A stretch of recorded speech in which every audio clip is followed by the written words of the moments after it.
जंघिया चढ़ाए बाबा बैसला मंडप पर।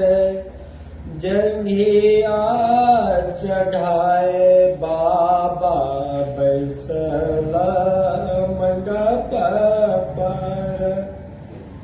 बाबा करुण धिया दान आहे बाबा करुण धिया दान।